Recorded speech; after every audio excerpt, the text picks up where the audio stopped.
Okay, so we'll go ahead and get started. I wrote down everyone that's here. Meeting started at 1:04. I know that we have someone that was invited to the meeting to discuss things that are going on with the abatement, to maybe give us some guidance. I don't want to waste your time, Andy, so if everyone is in agreement, can we just jump in the agenda to have Andy speak? Yeah, I would just like to give Mr. Robinson a brief introduction. Of course. I met Mr. Robinson back around 2015, and he taught me a lot with respects to any municipal or governmental efforts with respects to substance use prevention. So it's been a number of years since I had any contact with Mr. Robinson, and about a month or two ago, I reached out to him. And despite all the turnover, I was pleasantly surprised to find that Mr. Robinson's still in the same position.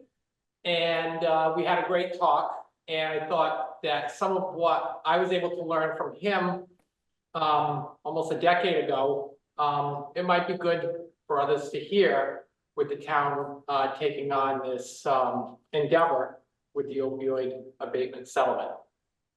And with that, I turn it over to Mr. Robinson. Thank you. Thank you. I hope I can kind of live up to the expectations here.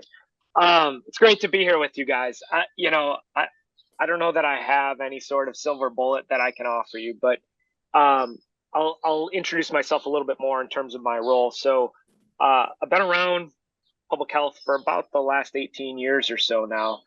In various capacities. And so there was a period of time where I served as a local coalition community coordinator, organizer, working on underage drinking prevention and HIV prevention work in Dorchester, Massachusetts, at the Neponset Health Center. It is a community-based health center. I was able to kind of leverage that role into a little more of a regional role as a technical assistance provider at what used to be the Regional Centers for Healthy Communities. And so for those of you that have been around for a while, the regional centers supported like the old Chenal networks, the community health network areas that were organized out of, I think down in your area, out of Fall River in New Bedford. There was a Chenal in Taunton, a Chenal in Plymouth, Chenal on the Cape, and a Chenal in the Brockton area. I supported all of those efforts, along with the Bureau of Substance Addiction Services funded like community youth prevention coalitions. I did that work for a bunch of years and made the jump to the Bureau of Substance Addiction Services. So now I work at DPH in the Bureau of Substance Addiction Services. And I'm basically providing programmatic and contractual support to all the programs that I used to work in. I'm now the funder, for lack of kind of a better context. But so my role at the Bureau is kind of contract manager, technical assistance supporter to substance use prevention coalitions all over the state. So we fund just over 60 programs. I think closest to you, we fund programs in New Bedford, Fall River, Taunton, Plymouth, and Brockton. And so I've been at this for a while, and there's really no kind of, I don't know, silver bullet or magic to this. We've kind of been grinding away and applying kind of the same processes to the way we do our work for as long as I've ever been a part of it. I was really happy to hear from Chris, and I'm happy to kind of impart whatever kind of knowledge and experience I have.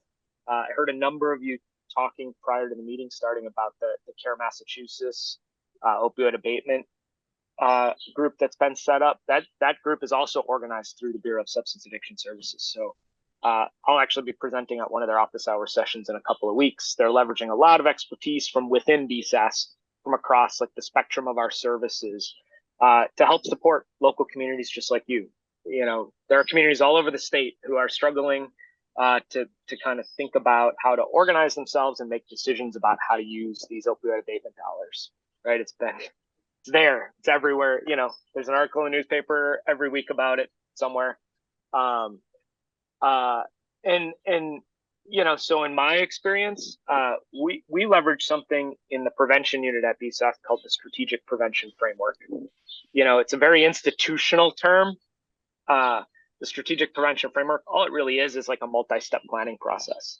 Not all that different from a business plan or other public health planning models, but one that we found great value in and one that we use to guide all of our work. And so, there are kind of lessons that we draw on and principles that we try to apply to everything that we do. And I guess, talking to Chris, he kind of thought it'd be helpful if I maybe come and just share what some of those are.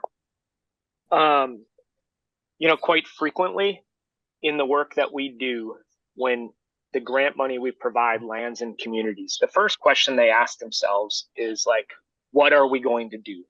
Right? We have all this money. What are we going to do?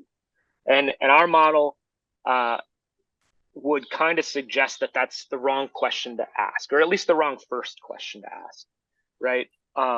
The way we try to support communities is thinking through this idea of like, what are our needs, right? What are the needs that our community is presenting in relationship to the funding that we've been provided, right? So in the case of the opioid abatement funding, my understanding of that funding is there's a broad range of opportunities of how you use it, right? Prevention, intervention, treatment, recovery-oriented services, to improve kind of the health and wellness of people who have been most impacted by the opioid crisis in their community. And so there's a broad spectrum, right? When you say, what are the needs are plenty and they're varied, and they probably extend far beyond the available money that you have. And so how do you make decisions about which need is most important, right?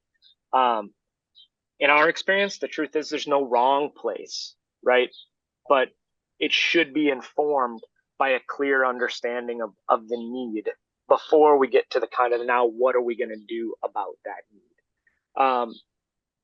And so thinking about how to take advantage of like local data that's available to you, you have law enforcement data, health data, there's data that the Bureau of Addiction Services and the Department of Public Health can make available to you.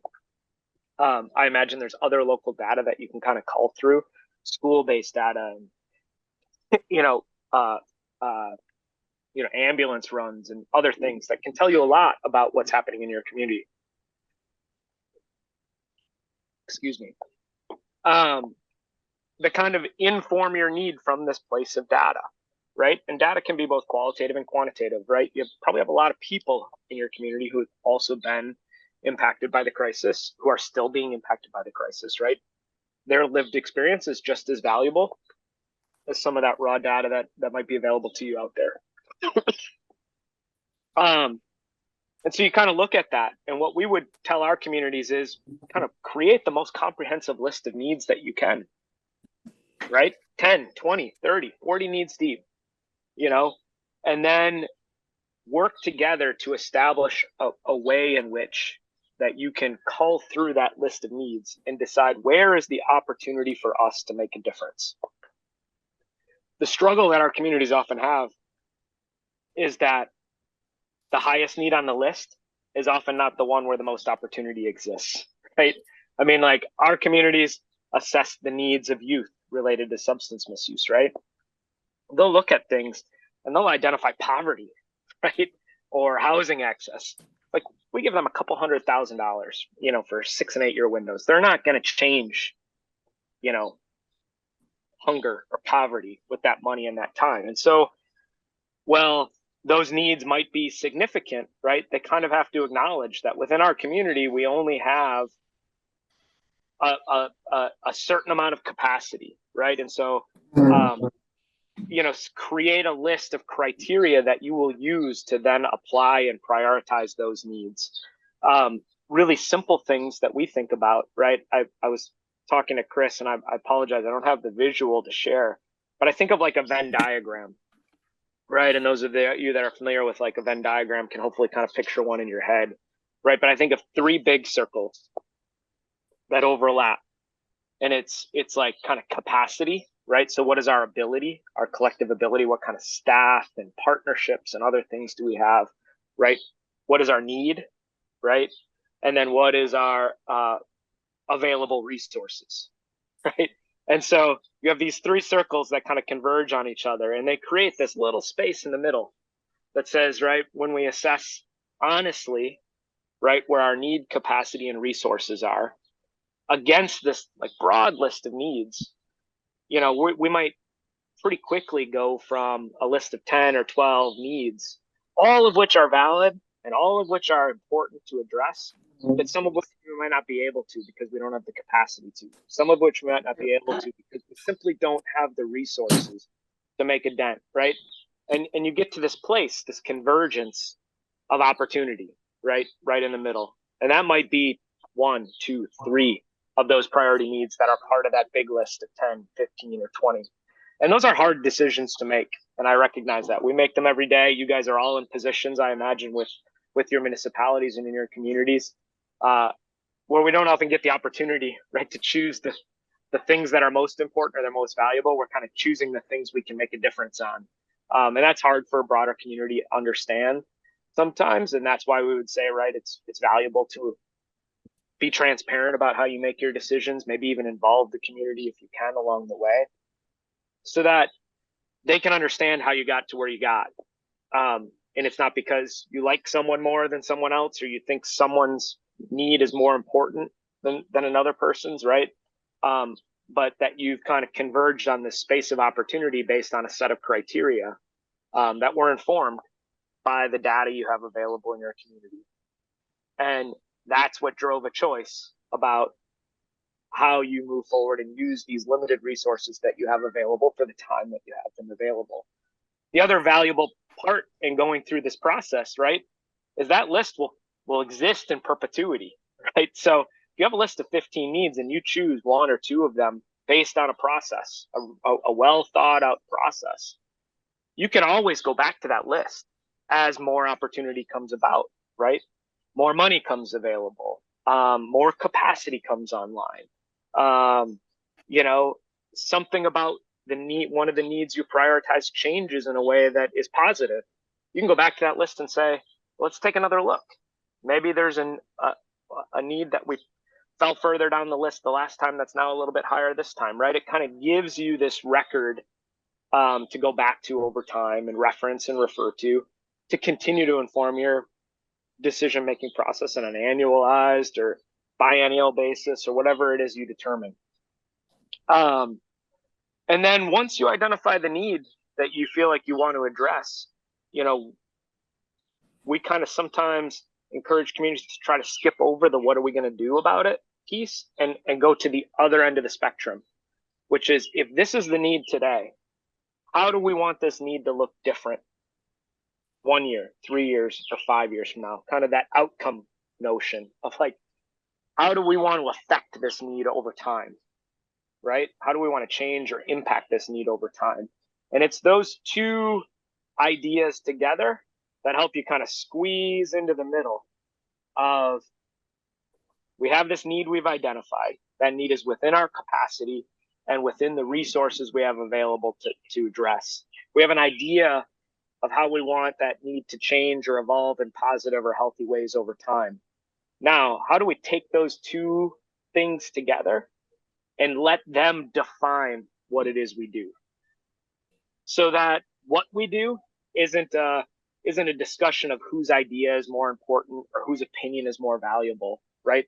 But it's informed by the need we identified and the place we want to take that need over time. And now you have these two benchmarks that you can look to and say, when we choose something, does that thing we choose change those two things? And if it doesn't, right, we change the thing we do.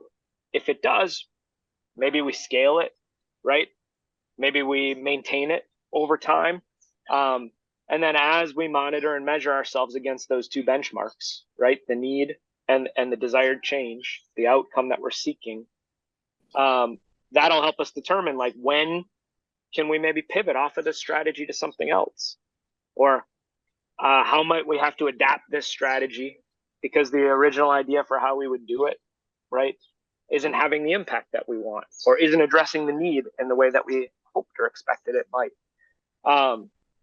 So that's kind of a very basic roadmap, right? It's not rocket science, right? I imagine I see a lot of you nodding, right? You're all sitting here going like, right, I'm not unveiling something right here, but I think it's hard, right? And my time in this work would suggest is sensible and as easy as that seems, or as logical as that seems, it's not easy to do, because these issues in particular, things like the opioid crisis are highly charged, highly politicized, right? There's a lot of strong feelings and emotions and ideas and thoughts about how to kind of address and solve some of the problems that we're facing. But I think it's a good process, right? That in my experience protects you, kind of shields you from those things. And then it becomes less about whose idea is more valid or whose voice we should listen to, and more about like, how do we be effective? How do we make the best use of these dollars over time in our community? And it's driven by that kind of sole goal. And it allows kind of maybe ego or urgency or like personal, strong personal feelings about loss or whatever it is that might come to the table, right? It gives them a place to kind of focus that energy. It gives them a process, that feels fair and feels just and feels like, it will produce results, right? Which I think at the end of the day is what most people want. And what most people are seeking is like, how do we be effective? And so, I'm happy to kind of chat with you, take any questions you might have. We do have a lot of kind of more detailed materials and supports for kind of how this kind of very general conceptual process that I just laid out could be conducted by a community. I heard a number of you talking about the Hope Partnership.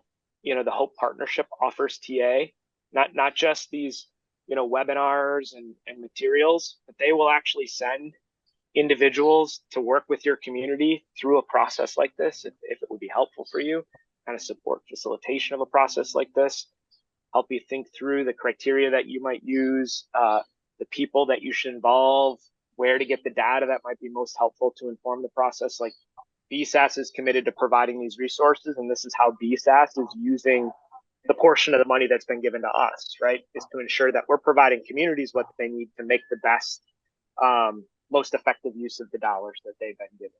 And so I would encourage you, I'm happy to be available. Me and Chris are friends and we're colleagues. This isn't my day job to help people figure out what to do with their abatement dollars.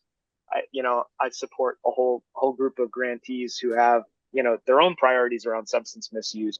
But I'm happy to pop in and chat every once in a while, talk to folks, be a thought partner. But we do have a really incredible group of people that we're building, whose job it is to kind of do exactly what I just laid out with you, but in a more thorough, thoughtful process over time. And I would really strongly encourage you to take fullest advantage of it if you feel like it could be helpful to you.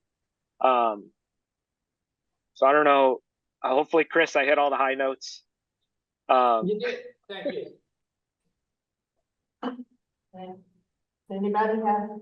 Thank you, Andy, so much. Of course. So that was a lot of information. Does anyone have any questions for Andy? Any follow-up? Not right now. We may in the future. Yeah, and always feel free to reach out. Chris knows how to get a hold of me. I'd welcome anybody to email me or chat. I'm happy to come to a meeting like this, if that's valuable to you. But I'm also happy to have like offline conversations, or just if you all put a process together and you want someone to take a look at it and offer feedback, I'm happy to do those things. Like I said, we have a team of people who's literally being hired to provide that kind of support on a day in and day out basis to every community in Massachusetts who's receiving the abatement dollars. And I would really hope and encourage you to take fullest advantage of that group. Like those resources are free of charge. I mean, they're not free, but they're being subsidized by the same opioid dollars that you have. And so by all means, I would encourage you to take advantage of it.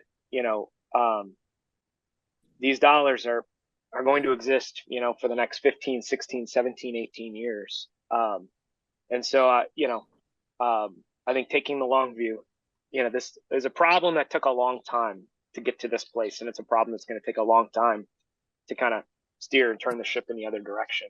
But there is good public health practice out there that communities can leverage to make a difference in their community. But it really relies on communities being kind of thoughtful and strategic about how they identify and prioritize their needs to make best use of these funds. And so I actually do have a question. yeah, sure, go ahead. So this group is called the Hope, HOPE Partnership? Yep. Okay, that's my first question. My second question, if we chose to get involved, what's the timeline between saying we'd like to be involved and having someone assigned to our town to help us with the process?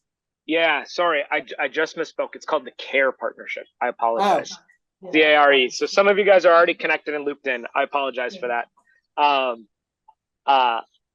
But yeah, I think honestly, my experience is that they're ready to do that work almost immediately with you. And so they're convening weekly office hours right now. Those are drop-in sessions that municipalities come to. Those office hours, as far as I understand it, are recorded and made available for communities who can't attend at the time that they take place. So is this through Care Mass? It's through the Care Mass Yeah. Partnership, and the Care Mass Partnership is a BSAS funded project. So when Okay. you're accessing Care Mass, you're accessing the expertise and knowledge of the Department of Public Health and the Bureau of Substance Addiction Services. This is it's a contracted service, so we've partnered with JSI. We have a vendor contract with JSI, but it's staffed and supported by BSAS, and it's basically the system that BSAS is setting up to support communities with meeting their like opioid settlement obligations. And it's slowly but surely growing. Their capacity every day is increasing. We're interviewing and hiring people on almost a daily basis, and the consultant is bringing on new expertise every day.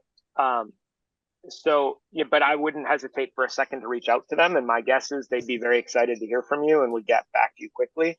And if for some reason that doesn't happen, reach back out to me.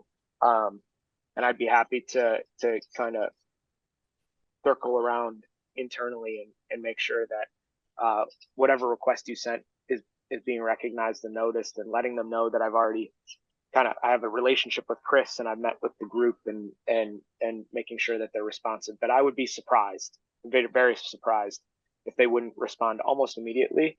And I would imagine they'll first guide you to the existing resources, but then would be happy to kind of meet that request of like, what is it you need from us? What is it you feel like would be most helpful?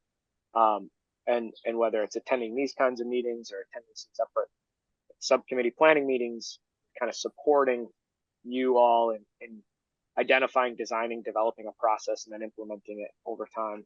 That's the kind of stuff, in my understanding, that they're setting up to do. We've provided them a lot of resources about our experiences with this, so at least some of what you hear from them probably won't be all that different from what you heard from me today, but they actually have staff come in and work more intensively with you. And that's the goal and objective of that group. Could you just tell me what JSI stands for? I believe it's the John Snow JSI. Okay, so it is Snow. his name. Okay. Yeah. All right, so it must I be. want to make sure I get it right, but yeah, it's like the John Snow Institute, I think is. Yep, John Snow is who founded it, but I just wasn't sure if that's what it stood for. John Snow Inc. Yeah. I just looked it up, and that, they're a frequent vendor of the Department of Public Health. And so we're at BSAS right now, we're going through our own internal strategic planning process, thinking about how we use these funds, and John Snow is supporting us in facilitating that process. So even as kind of the experts who have done this process over and over and over again, it's important for us to kind of stay grounded, kind of take full advantage of like kind of independent, an independent lens on our process, be soliciting feedback about, where our blind spots might be. And that's how even BSAS uses consultants like John Snow. Thank you. Yeah, of course. All right. Anyone else have any questions, follow up for Andy? Okay. That was a wealth of information. Thank you so much for being here and providing information. We definitely will speak as a committee, but I feel that we definitely need to reach out with your best to get some more support, moving forward. So thank you so much, Andy, for coming in and speaking to us today. Happy to, and I thank you guys for being part of this work. Like I said, this is hard work. You know, and we're, you know, I'm really glad to see a thoughtful, strategic, dedicated group of people in Dartmouth. You guys are already ahead of the game, honestly. I mean, we meet with municipalities all over the state, and there's still some municipalities trying to figure out how to get a meeting like this together. So as far behind as it might feel you are in some cases, in a lot of cases you're ahead of the game, and it's always heartening for me to see just a thoughtful, dedicated group of public health professionals, you know, law enforcement professionals, and others kind of in the room together, thinking about how to, you know, support the needs of their community as it relates to substance misuse. And so, thank you guys for the work you're doing. I appreciate the invite. I hope that in some way this was informative and helpful. And I wish you all the best. Thank you, Andy. Thank you. Thank you. Yeah, you're welcome, guys.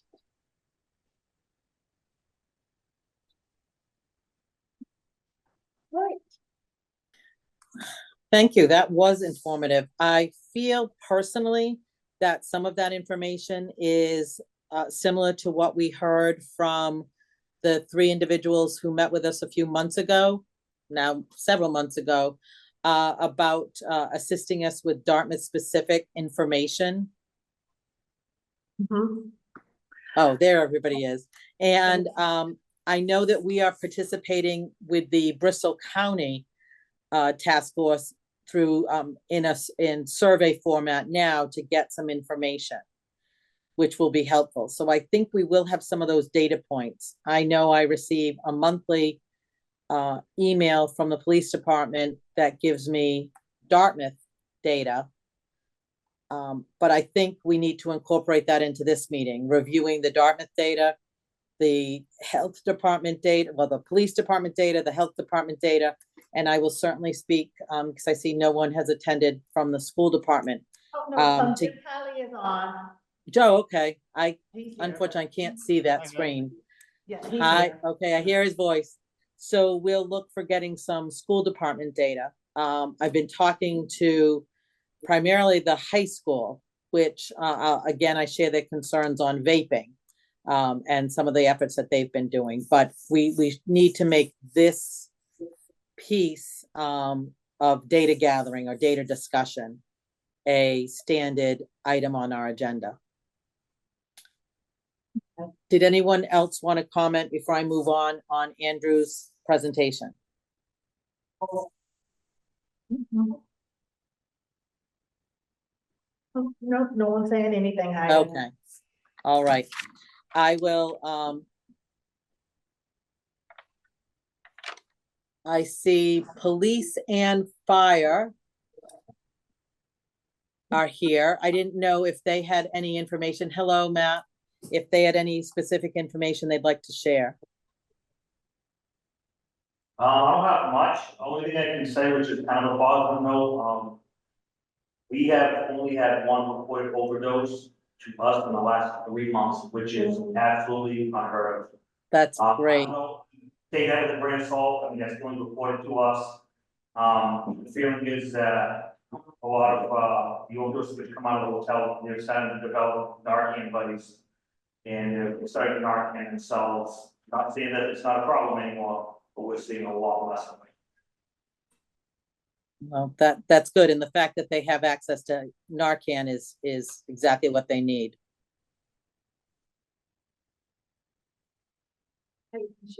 Chief Aruda? Oh, sorry. Does the university have to report their overdoses to the Dartmouth police? No. Yeah, they have their own police department. How they handle it, I'm not sure. We are part of the Bristol County Outreach Program. So I submit all our data to their Simmons portal, keep track of it. Yeah. Good catch, Maura.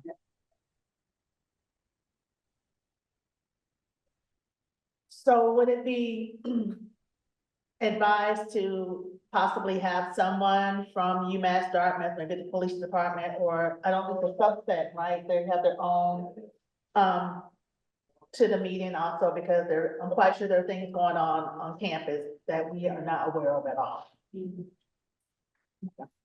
We used to have someone from UMass Dartmouth Health Services, which I think we need to have them back with us. Her name was Victoria Santos, I believe the young lady. Yeah. Marianne Sullivan, resigned. She resigned. There. I don't know who they replaced her with.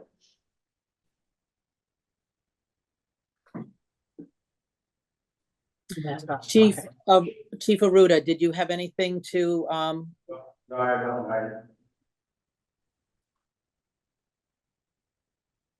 but I mean, we have to say that is good news. I will say that, attending the New Bedford opioid task force meeting, they did share data about overdoses and, overdoses that were fatal and overdoses that were, non-fatal due to Narcan.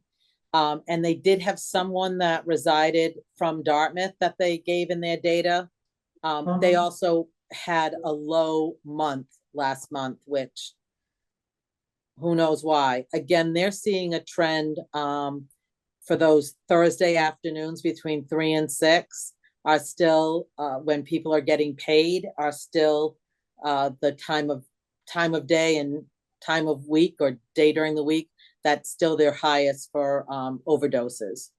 And they're actually pinpointing the areas that they're having those overdoses. And they are putting more effort into policing and the Narcan buddies, which we just spoke about, having the people who are in those areas make sure somebody knows where they can access Narcan and have it readily available. There's a couple of bars that they've specifically identified that are having issues. So, I don't know. I'm hoping by the next meeting, which will be June, we should have some of that Bristol County data. Yeah, I have no idea, haven't gotten any feedback from the Regional Alliance as far as when that is, but I think they said that the funding will run out in June, so their hope was to maybe have some of the data collected and processed this month. I believe that's what we were told, so. I know that they have spent a lot of time meeting with different groups, unhoused groups. They've met with several pregnant women. They've met with several different groups. They've gone into the sober living homes and met with folks in early recovery. They met with the Learn to Cope group, which is family members with loved ones who suffer from substance abuse disorder. They've surveyed the emergency staff at St. Luke's Hospital. I'm trying to think of another spot that they did. They may have done urgent care in Dartmouth. And then they're doing, people on the street in New Bedford, just random contact of people. And I've asked them to also go to Shaw's and Stop and Shop in New Bedford, because Dartmouth folks do go to both of those just to get some more data to share with us. So that will be another source of data. I also know that Dolores gathered some information on identifying a position for the town, whether we go for a single position for Dartmouth or a shared position with other communities, to look at a point person that would expend our finances, look for treatment options, treatment services. And so we're going to be pursuing that, looking at that with HR, that is something, and I would like to sit with Chris Vitale. It's something that has been a bit on the back burner, as you all know. We're going through a transition. Sean McGinnis is moving on as of June 10th. And Chris Vitale and Gary Carrero, who's our town treasurer, they will be town administrating for the time being, and within the next month or so, we will be starting the process of looking for a new town administrator. So Heidi, I have a question about so I did make copies of it, and it's also here for people. I mean, I know I sent it out via email because we had spoken about it at the last meeting. Yeah. So that people can just have, a general idea of what one town is doing. Doesn't necessarily mean that's what Dartmouth would be doing. But we never actually took an official vote.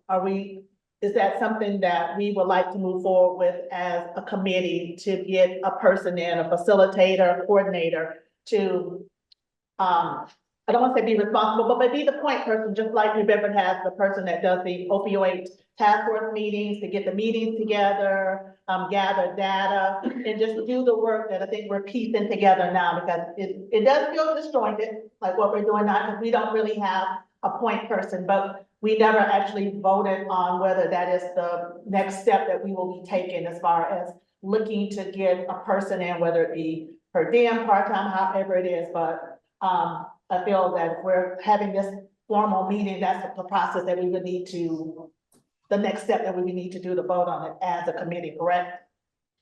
This is a formal committee, yes. Right. So- I think one of the things we're still doing is trying to identify what that role looks like. So, I mean, but could we vote as a committee to say that we're moving forward with that? Because I don't think it was just talks, but I don't know if anyone if we ever said that this is what we wanted to explore. We However- certainly could. The vote would not be to hire. We're Yes, no. exploring the creation of the position, because we have to look, I know we have a funding source. One of the things that I had talked about previously was funding it out of the opioid money. It would start at this point, we would not be adding a position to the town budget. So it would be the opioid budget. And then what I would recommend or had discussed was every year we would add more and more of that positions to the town budget. So right now, if we did it before June of 2025, and I say June of 2025, because if we want the town to pick up a portion of this salary, it has to be part of Schedule A for town meeting. Yes. So right now, it would be the opioid settlement funds. My recommendation would be next, when we go to town meeting, June 2025, it would be 90% settlement funds, 10% town funds. And we would go in that way, taking 10% to the town and reducing it to the opioid settlement funds until we're 10 years out and it's a town funded position. We will have worked it in very slowly. And I think the position itself will evolve over time. And that kind of comes to the end of us getting our opioid money in. But the other things we're going to do with it, I think we also have to think about long-term. Nothing that we're doing now. I would love to say when the opioid settlement funds end, so will the opioid crisis, but I don't believe that is true. And now it's not only what the opioid crisis is looking at, it's evolving into synthetic, man-made drugs. And the opioid crisis is not the man-made drugs, but it is an offshoot, I will say, of what the Sackler family created. All right, so, yeah, Chris Vitale, yes. Hey, I don't know if you can see it over here. So just, I guess, on that topic is when the time comes and you guys are talking to John, one of the things that's not being discussed is how many hours. So obviously, if it's a 35-hour, 40-hour position, now we're talking about pension eligibility and contributions. So that's something when we talk about budgeting, whether it's through the opioid settlement fund or whether eventually it's a town funded position. I think we just want to make sure we're taking that into consideration going into the process. And then I would say when you're tracking the position, if it's something where you don't necessarily know the direction of the timeline, it might be 10 years as relative, but if there's still discussion on that, when the position's advertised, as it stands now, if it's solely grant funded, it's a full-time temporary position, at least that's would be my interpretation. But I'm sure Denise, once, we start having conversations, with her about it and help form up a proposed job description, she would be able to advise on that. So, thank you, Chris, and I know it's a science meeting, but so what we're talking about right now, excuse me, is just having like an exploratory, like, subcommittee just to do what we're talking about, to discuss like what will it look like now, because it will, I'm sure over time it will look differently. And moving forward as a committee, like the hours, this and that, but there needs to be like a subgroup to look at that. Because right now, what was provided was something from another town, just as, for us to look at and take things from that as we want. But there needs to be a group of people to, I don't know how many, but to kind of move this process along, if that's the desire of this committee for us to move forward with exploring that. Mr. Catterwall. Thank you. I look at it a little bit differently. At the last meeting, we talked about trying to pursue organizations to provide service and experts and maybe position them in town. And I have been working with Carl goes out of town, Ed Packer, and he has a program in New Bedford, near the Alamo School in North End. And it has to do with recovery and support, not drug treatment, it's not medical treatment. And he is an organization that's very interested in putting something in Dartmouth. And we actually looked at a couple of locations.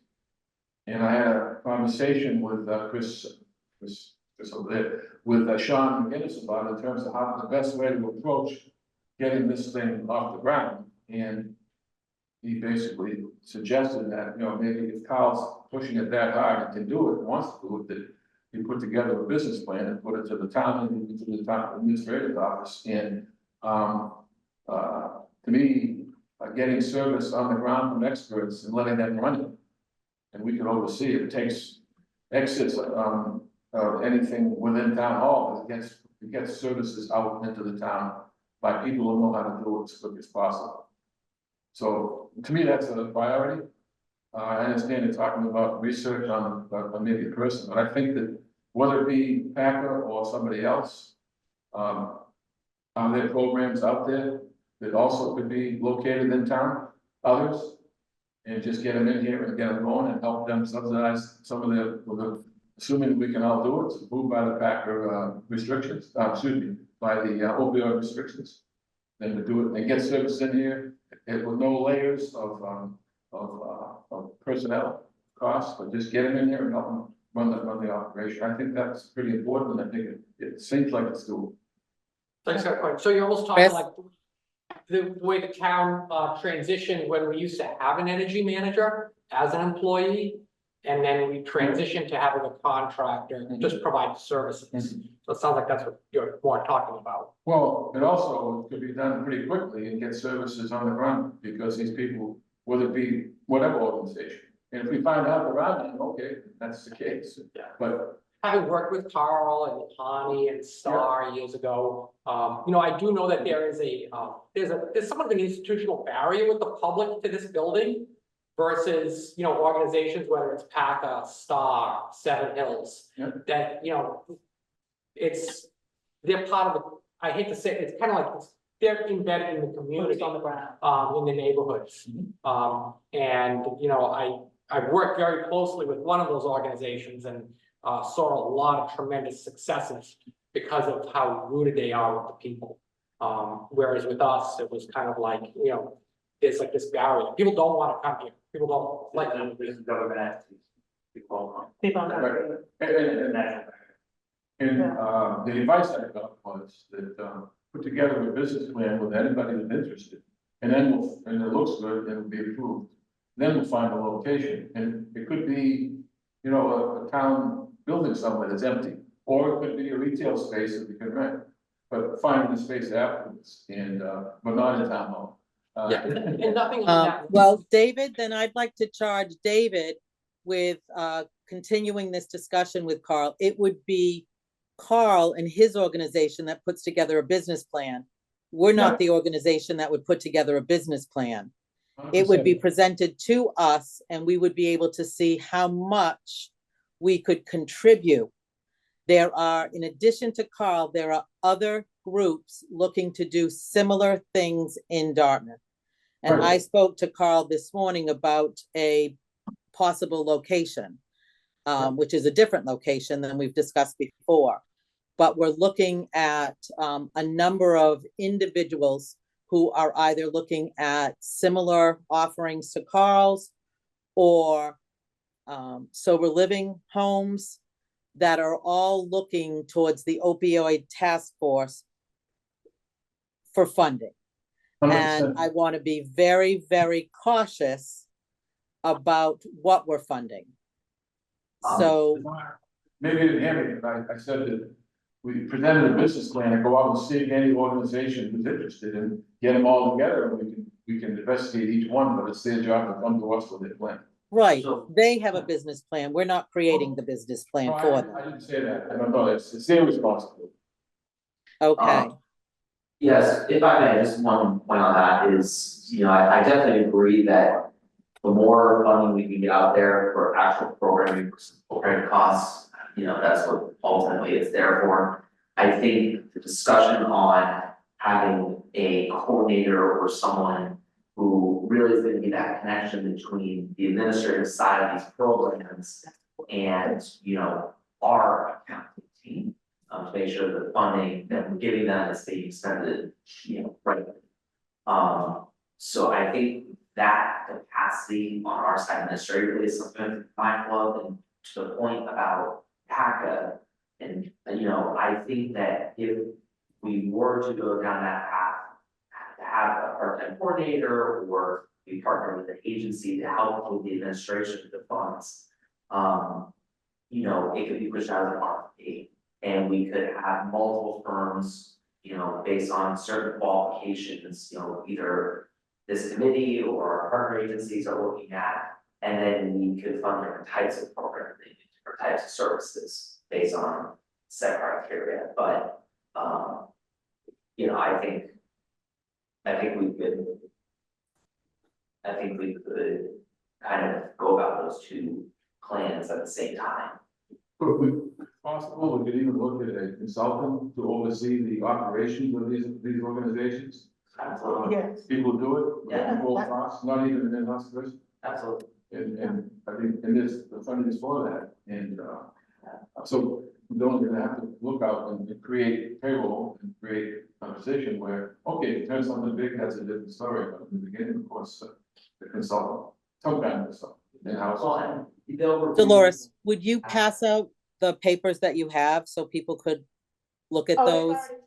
They have them, already okay. have them, yes. So one of the things that I wanted to kind of revisit is what we've talked about in the past and how this position would assist us with doing what we need to do for our townspeople. And one would be, we had talked about, and this goes back to our involvement with the school department, to make sure the health curriculum and health services at Dartmouth Public Schools are giving the students the tools to understand addiction and avoid starting down that path.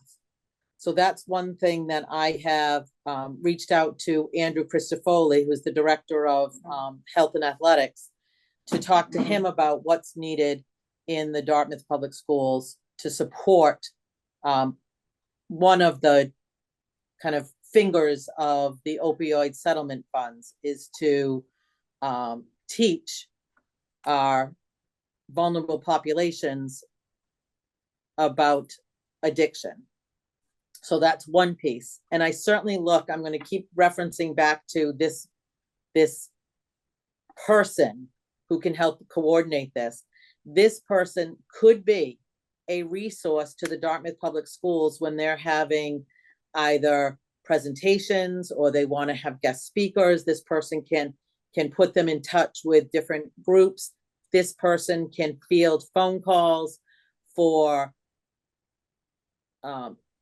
persons in need of services, whether that's a detox bed or long-term support or emergency support.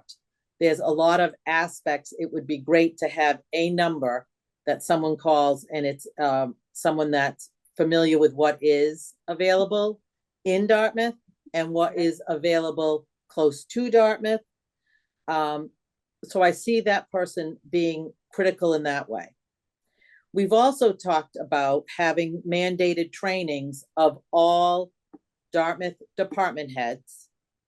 And I'm going to use the model from the school department, which they do every September, which has, as we've discussed before, not only would we be talking about Narcan, but we'd also be talking about first aid kits, AEDs, CPR, bloodborne pathogens, OSHA,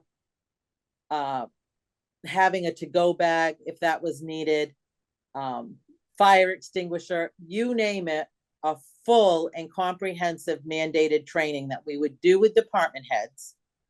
Department heads would then identify where these items are stored within their department, and especially if they have multiple buildings, where they are stored in all of those buildings. Maura shared with us the story of going to buildings and finding out what buildings have and what they need. So we have that data. And then we would take that show on the road and go in and support the department heads in giving their department, the individuals in their own department, that same, I call it mandatory trainings. We want to build in exactly what the school department does, which is having a time when they orient their entire staff. And then as they get new staff, their new staff looks at these mandated trainings, which are created into a series of slides or videos that the new employee watches. We need to, in Dartmouth, do that same thing on the town side for all our town departments. And I see that this coordination, the first effort of us, the first initial training falls on us, but subsequent trainings will fall to an individual to assist with that, to make sure it's happening, to make sure the departments have what they need. We have spoken to someone out of New Bedford who's willing to do this training with us and will have not only access to naloxone, but also to AEDs that we may be able to provide free of charge to some of our Dartmouth buildings or our town buildings. So Right. Yes, Dave? Is it possible that we could find a quote unquote consultant would be to get us started, who's an expert, who does this kind of work, or we could bring him in on a consultant basis, or with payroll and get us past experience, and then pick the best 5 or 6 programs that are the most important, including all the stuff you just mentioned, and get them started, and maybe it evolves into a more of a part-time or full-time job to get us going. Is that possible? I think anything is possible. I mean, I think anything is possible. I think that kind of goes back to the women that came in last year, because that's what they would have done. That consulting, they would have done some other things too, but that was part of it too. So It doesn't say that we couldn't do that. I mean, but I think the bottom line is you have to have a point person, like Chris said, because right now we all have our own jobs and we need someone in who's an expert that Well, can that's do why- everything that we're talking If about. we found someone in this field, it would be much quicker, but Yeah. training. But we have to have you have to have a group, who's gonna be the person to find it? I guess that's what I'm saying. You still need a core group. You still need someone to go out and do the work. And that goes back to what Andy talked about earlier Yeah. with the strategic plan and the Venn diagram. Yeah. It all comes together. Yeah, so that's, I mean, it can happen, but you still need to have a person or people to actually go out to find those individuals. Yeah. And so, and right now, who are those people? Well, and I would say just two brief things. One, I guess there's the external program, programs that are building them to the public. And obviously, there's a programming that we could do for our staff in terms of training. I think it would be structured just a little bit differently, just because some would be, we're doing a training right now and then more or less be a rolling program as needed. For maybe new staff coming on, but I would say if we're doing staff training, I've had conversations where I've started having conversations with needs a little bit about that. About new employee training. I feel like that's something that we would definitely work on going forward. To Dave's point, we have funding now and it would definitely be nice to get some of it out the door if there's already programs that there's need out there right now.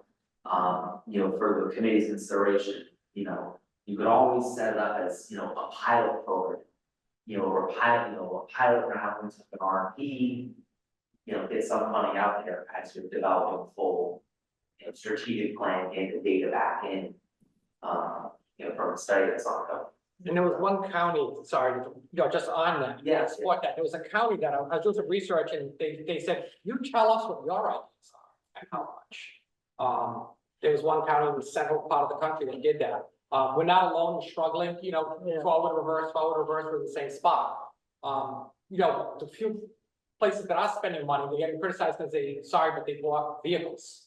And people saying, well, were we supposed to buy vehicles or should we be giving this to the people? That's a novel idea as well. Just, you tell us what you can do. I'm wondering, in the capitalist system, there's all this money out there. And you think there may be businesses who are qualified to put people into towns to do the work because they're trained and they can cover 5 or 6 towns, but we pay them on a contractual Or consultant. they're already doing it, we pay them in some, contractual or Yeah. service format. Unless, obviously they gotta be trained and they gotta be good. But it seems to me that could be a possibility, get us going and get them out in the field. It's not someone sits at a desk and answers calls, so they can do that, but also get them in the field as well. Yeah. Dave, And I one of the problems that I'm seeing right now, when you say that there's gonna be a business, there is a ton of businesses that have sprung up with their hopes of getting in on some of this opioid settlement money. And the problem is, what I'm seeing is that they don't necessarily know any more than any of us sitting here. Yes.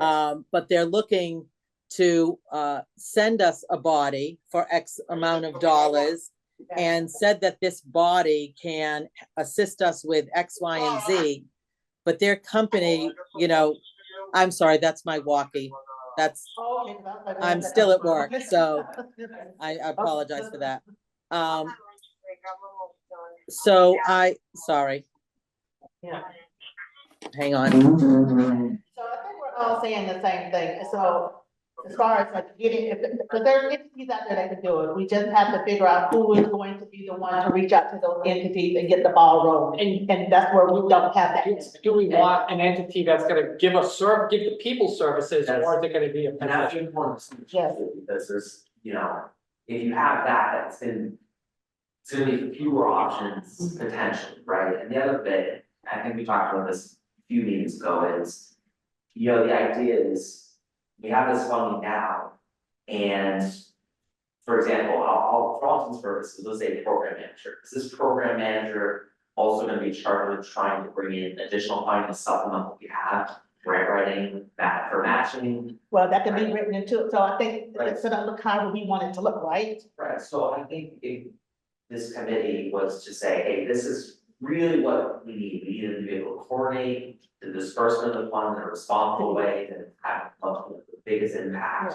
get out the door quickly, be able to, keep people accountable what's being spent, but also come up with a plan so that, we're not just spending it and then it's out the door and it's done, and, especially if we're looking to have this be potentially a position with the town long term.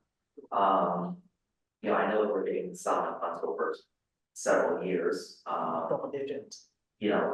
but potentially when it comes time for RFP, the other thing that we look at is, hey, what money are you, as in these different operators, what are you bringing to the table? Is it, you can match what we're giving you? So there's a lot of different directions you can go with this. But like anything else, at least some people are good at it, some people have no business doing it, because it's just jumping on the opportunity, there's billions of dollars out there. Is it an annual application?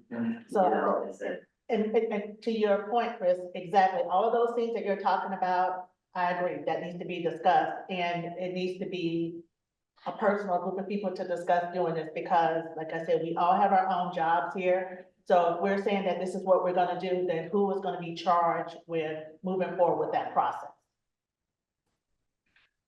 I have something else I wanted to bring forward too, since we're talking about this, because this is a formal committee and a formal group. There's things that we need to follow, like Robert Rules of Order, voting on things, this and that.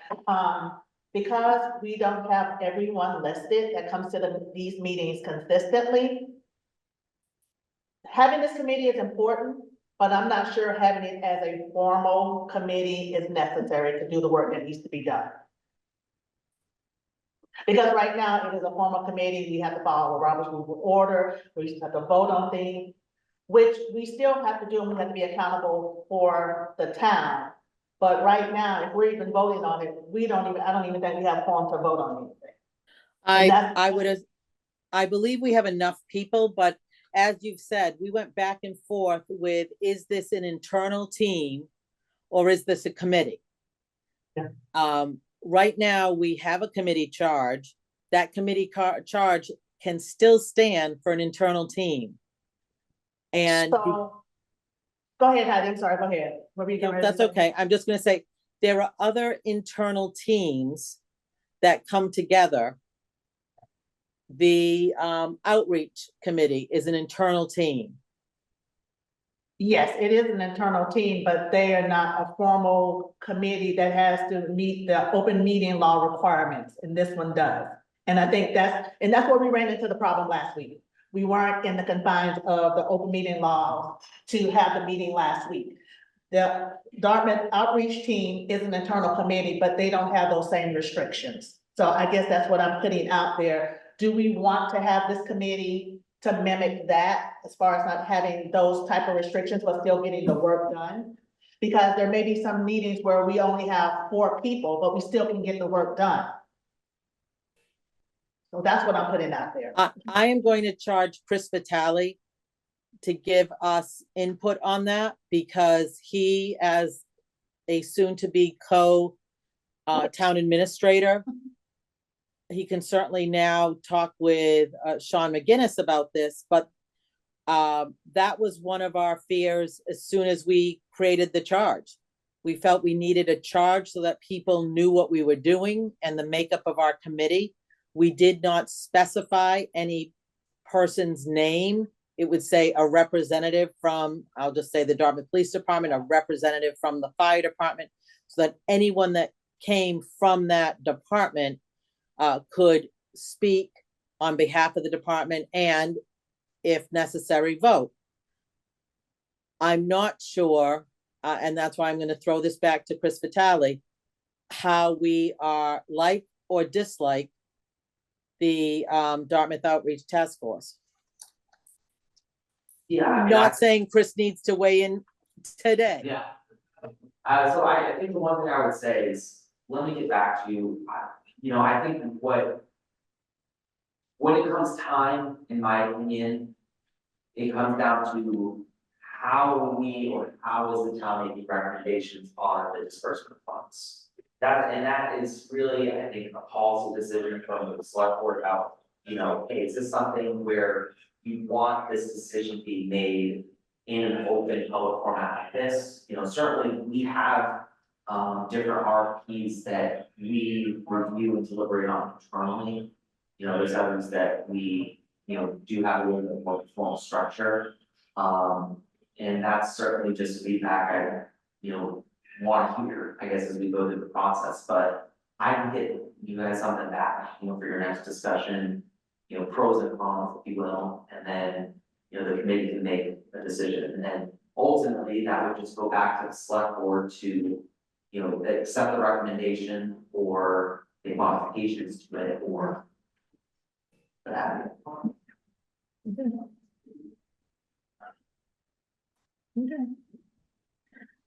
All right. Well, that sounded like a decision, but are you saying, Chris, that you'd like to weigh in on that after you get some more inside information? Yeah, I want to get you something back in writing, with regards to, how would we set up either way?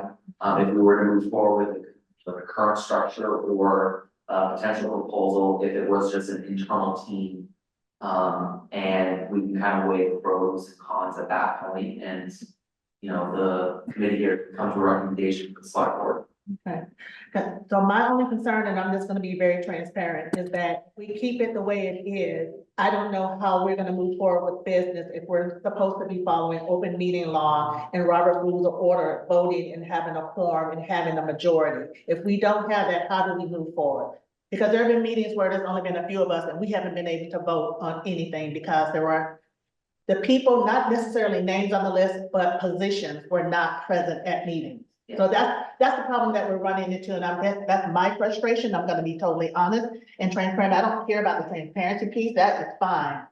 But if we're not following the rules the way we're supposed to, I don't want it to come back to bite this committee. Because right now we have a chair and a vice chair, we don't have anyone taking minutes. Those things need to be put up there. If we're following the rules, we have to have meetings posted and minutes posted. Yeah. Who's doing that? So we don't have created positions to do these things, so that's where I'm standing with it. And with the floating membership where, I could vote, or then it could be Laura, it really is kind of like ad hoc open meeting because, when you have a true public body, you have a member.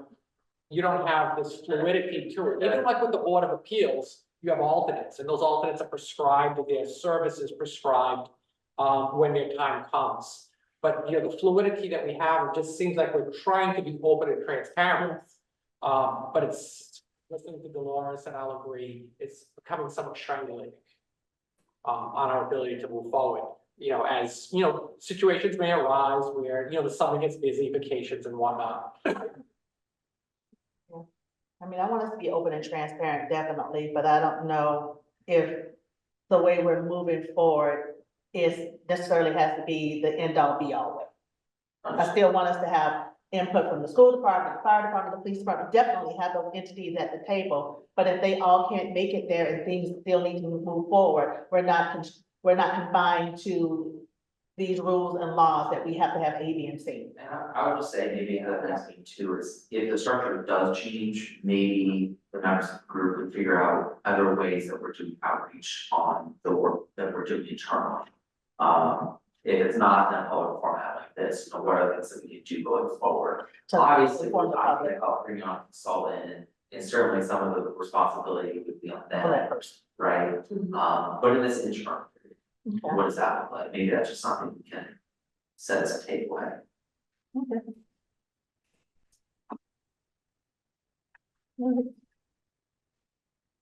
Out of my hands. All right, we have gone past our typical 1 hour meeting. But I wanted to say that we have been scheduled on the third Tuesday of the month, which next month it would be Juneteenth. And I don't know what that means for the town hall. Close. Holiday. Okay, so we're closed, okay.